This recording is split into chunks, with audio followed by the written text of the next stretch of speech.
Hey everybody, it is late at night and I'm Norman. It is time once again for some more watch news, so let us begin.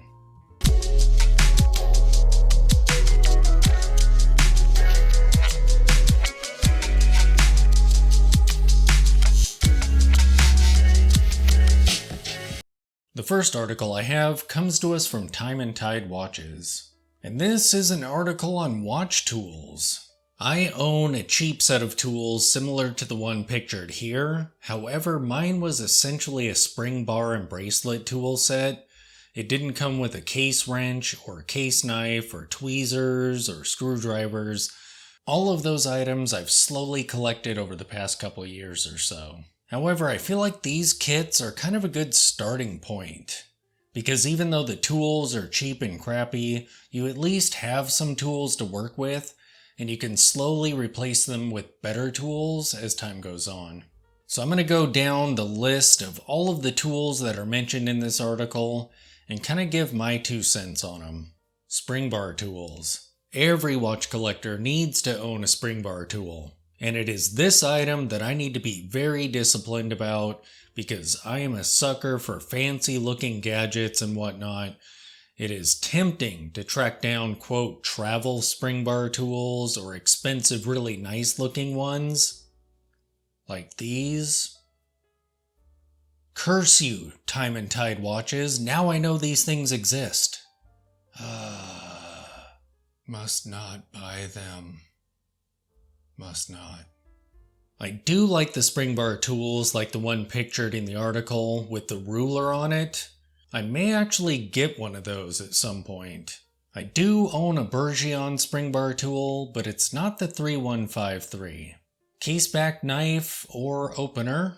The tool featured in the article was new to me.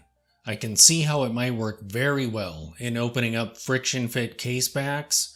I own a nice little black-handled Bourgeon case knife, but I have succeeded in using it 0 times. Every time I've tried to open up a caseback with it, it just doesn't seem to work very well. My cheap case knives, like the yellow one in the toolkit, seem to work far better. And I didn't even buy those really. They came with my cheap case press that I purchased. So on this one I say find what works for you. I feel like they don't have to be fancy Bourgeon knives. Because, at least in my experience, cheap, crappy ones actually work better. Strangely. Caseback wrenches or a rubber ball. I personally use a cheap, crappy case wrench that I bought, I believe on Amazon. I don't own a rubber ball, so I haven't tried that method on screwed down casebacks that aren't stuck or screwed down way too tight. My wrench is kind of a pain, but once you've gotten the width adjusted, it works pretty well, but again, always use a plastic bag or something to protect the watch against tool marks. Screwdrivers. I have some cheap jeweler's screwdrivers floating around all over the place, but I got a small set of Bourgeon ones as a gift, so those are all I use. It's a set of 5 different widths. They are definitely not cheap, but as the heads wear out, you can replace those. And the replacement ends alone aren't too terrible in price. I feel like screwdrivers are one area where you don't really want to skimp in. In fact, I need to replace the heads on some of mine, because for some reason they're messed up even though I haven't really used them. Bourgeon. Next up we have a watch that was reviewed by Monochrome Watches, and this is a Noramis watch. Norami watch? Norami watch? One of those. The Union Glasuta Norami Chronograph Limited Edition Sash Sen Classic 2023 is a very cool, very unique looking chronograph. Is it Sash Sen? Maybe. These watches take inspiration from vintage rally cars in honor of the event which is its namesake, the annual Sash Sen Classic? This is actually the first I've heard of this event, but it isn't about speed, but rather making accurate times. So this watch's only chronograph subdial being a totalizer seems very fitting. It has an amazing brown and black dial with Arabic numerals at the even hours. It has a cool air vent detail between the date window at 9 o'clock and the chronograph totalizer at 3 o'clock. And I have to say, I actually really like the date window on these watches. It looks like it's part of the design. So cool. And I feel like if there wasn't a date window there, the watch dial would actually look weird in its absence. And apparently one of the pushers on this watch actually sets the date. These watches have 42mm cases, a case height of 14.45mm, a lug-to-lug of 50mm, a lug width of 22mm. The cost on these is $3,500, and they're limited to just 350 pieces. What do I think of these watches? I love the color of that brown dial, and I love the air vent on there. And I'm still in shock that I found a date window that I actually really like and prefer to have it there versus not.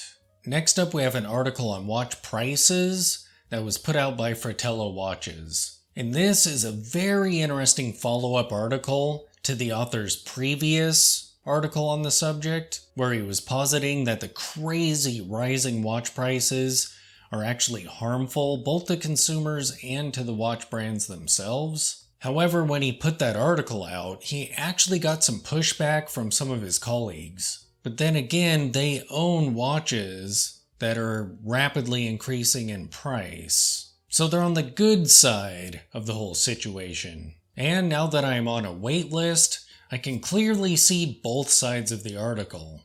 Because with the crazy rise in watch prices, while you're waiting on the list, what you originally saw it for is not what you're going to be paying for it. You may end up paying thousands more than you originally found the watch for. However, when you do finally get that watch, it would be comforting to know that all of your hard-earned money actually went into a watch that's gaining equity. Even if you don't intend to ever sell it, that would still be a pretty good feeling. Some of the insane price increases that he mentions: the Reverso Duo Face has increased by 44%. Panerized radio mirrors are now at about $10,000.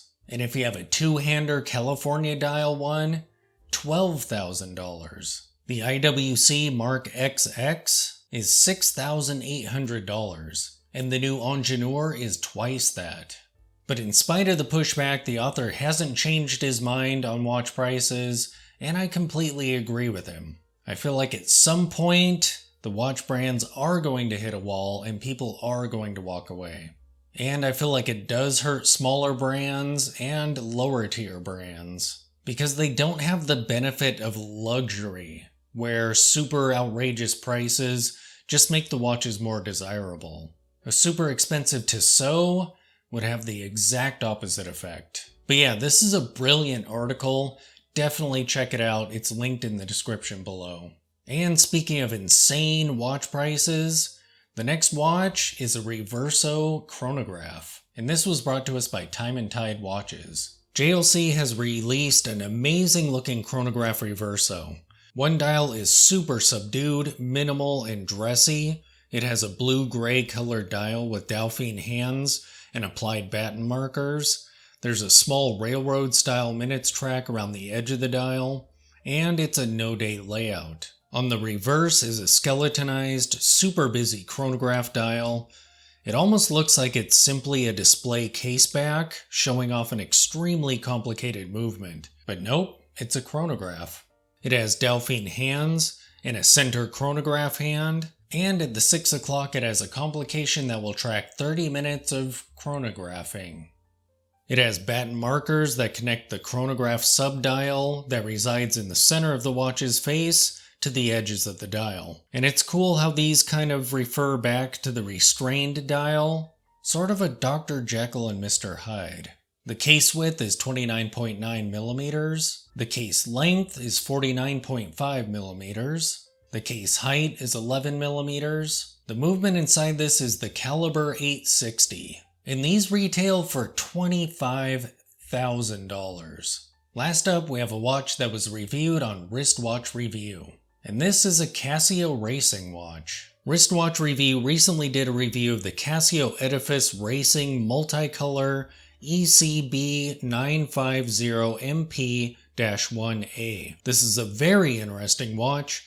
At a cost of just $250, this solar-powered quartz watch pairs with your phone in a very unique way. It isn't really a smartwatch, it's more like your phone is used to back up data that you've collected on your watch.